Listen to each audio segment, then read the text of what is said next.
Hola, bienvenidos una jornada más a Estrategias de Inversión. El IBEX 35 arranca el mes de noviembre por debajo de los 9.400 puntos, aunque muy cerca de ese nivel, en unas jornadas marcadas por los máximos históricos de Wall Street y los resultados empresariales que se están conociendo también en la bolsa española, mientras que las negociaciones entre China y Estados Unidos parece que se dirigen a buen puerto. De todo ello hablamos con el analista independiente José Luis Herrera.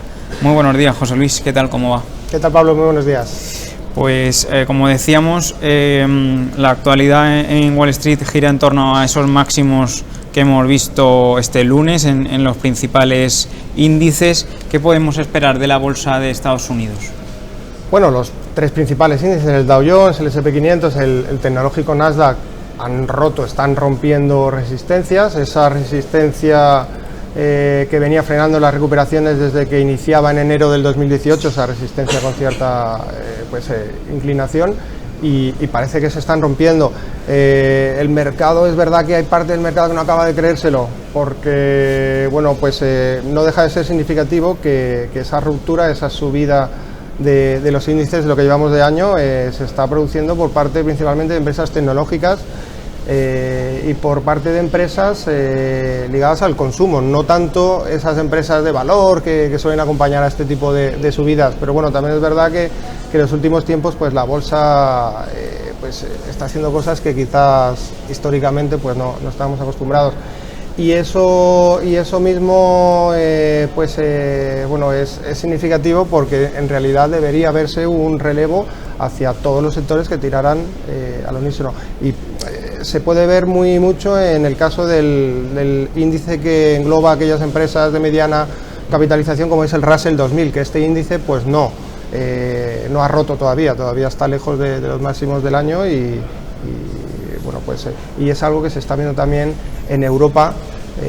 Si me permites cambiar a este lado del Atlántico, en índices como el IBEX 35, que es un índice muy bancarizado, y en el momento en que un sector que pesa bastante no goza del favor de los analistas del mercado, principalmente, se ve lastrado con respecto a otros. Sí, en Europa, ¿dónde situaría los niveles a tener en cuenta en los principales índices europeos, como son el Eurostoxx y el DAX, que están rozando máximos del año? Sí, es verdad que el DAX 30, como referente en Alemania, está ahora mismo en zona de resistencia, en una zona que cotizaba en junio del 18. Estamos hablando de los 13.150 puntos, le podríamos dar de margen hasta el 13.200 incluso, y empieza a acumular una sobrecompra en el corto plazo que no tienen los índices estadounidenses, a mi juicio. Por lo tanto, continúa esa divergencia entre ambos lados del Atlántico. Y en el caso del Eurostoxx, es verdad que todavía le quedaría algo más de margen hasta llegar a zonas de resistencia análogas con las que cotizaba el DAX, pero estaríamos hablando de niveles de 3.700 puntos, niveles que cotizaba algo más atrás, en octubre del 17. Esas son las zonas a vigilar en estos dos principales índices europeos. En el IBEX 35 ya comentaba que está un poco rezagado respecto a Estados Unidos. ¿Qué podemos esperar del selectivo español a corto plazo y cuáles son los niveles a tener en cuenta, resistencias y soportes?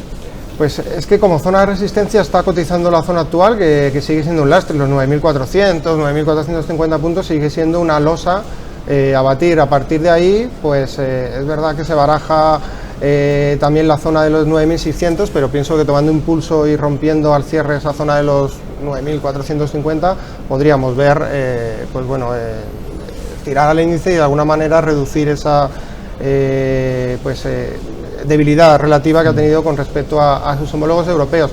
Zonas de soporte, hay actualmente una directriz en el corto plazo que viene frenando los momentos de debilidad y que actúa como soporte dinámico, y en estos momentos estaría en los 9.200 puntos en primera instancia, e incluso podríamos darle de margen hasta los 9.000 zonales.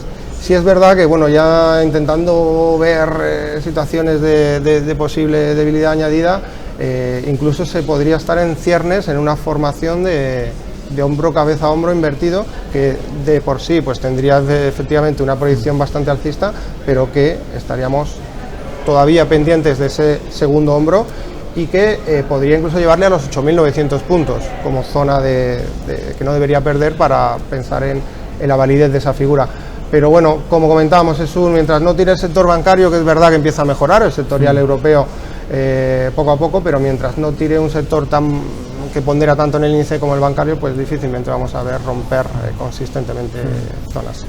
Ya hablando de compañías, ArcelorMittal y Acerinox se están viendo beneficiadas por ese acercamiento entre Estados Unidos y China. Luego también se han conocido sus resultados. ¿Cree que lo peor ya ha pasado en estas dos compañías? ¿Podemos ver cierta recuperación de aquí a final de año? Bueno, la recuperación ambos valores la vienen teniendo desde el mes de agosto, precisamente. Arcelor, que hacía un doble suelo, un potencial doble suelo, tendría que confirmar al alza, pero cuando estaba en la zona del 11.20, 11.50, que era zona de soporte relevante. En el caso de Acerinox, más de lo mismo, la zona que cotizaba en los mínimos de agosto, alrededor de los 7 euros, pues era el nivel que hubiera permitido una entrada óptima por aquello del riesgo-beneficio, ya que era también un soporte relevante. Es verdad que son valores bueno, que están muy ligados a todo pues este conflicto en cuanto a materias primas, pero también hay otros factores. Acerinox presentaba recientemente cuentas con una caída importante con respecto al periodo anterior, pero bueno, pues las fuentes de la compañía indicaban que se trata también de una cuestión de exceso de producción en determinados países que ha hecho bajar los precios, es decir, factores diferentes y exógenos a todo esto de la guerra comercial. Son valores cíclicos al fin y al cabo. Pero bueno, yo pienso que sí, podríamos ver cotas superiores. El caso de ArcelorMittal, con esa sucesión de mínimos crecientes que viene haciendo desde agosto, pues si consigue romper los niveles actuales de 14.80, 14.90, podría ir de nuevo a la zona de los 17 perfectamente.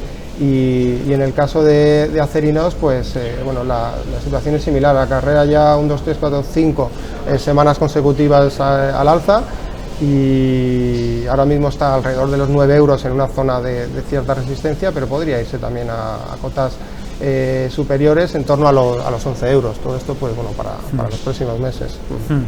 Ya por último cerramos con Telefónica, que ha presentado este martes sus cuentas del tercer trimestre del año. ¿Cómo ve a la compañía, cómo ve sus niveles a tener en cuenta? Sí, además es uno de los valores que más está cayendo hoy. Las cuentas, el mercado no las ha interpretado como buenas.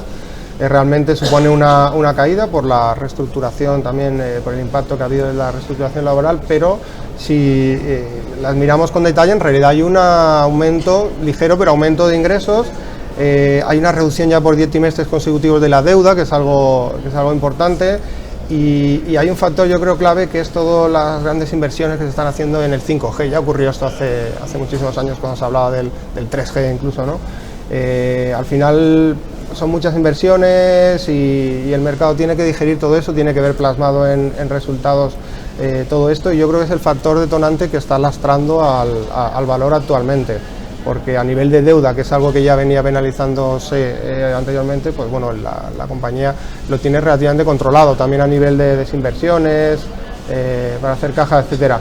A nivel técnico, pues bueno, está claramente topándose con una directriz bajista del largo plazo, que tiene inicio en el año 2017. Todo intento de superar esa muro, esa barrera, ha sido infructuoso hasta el momento. Podríamos darle margen hasta los 7.30, 7.40, que yo pienso que en caso de superarlo, y si vemos al unísono el mercado romper resistencia, pues podría ser el momento de Telefónica y de las telecos en general, que yo creo que acabará llegando, porque pues tarde o temprano veremos el relevo en este tipo de compañías. Pues con esa gran idea de Telefónica nos quedamos. Hasta aquí la entrevista con José Luis Herrera, analista independiente. Muchas gracias, José Luis, por estar con nosotros, y hasta otra ocasión. A vosotros, como siempre, gracias. Ustedes pueden seguir informados de toda la actualidad de la bolsa y los mercados en estrategiasdeinversión.com. Muchas gracias.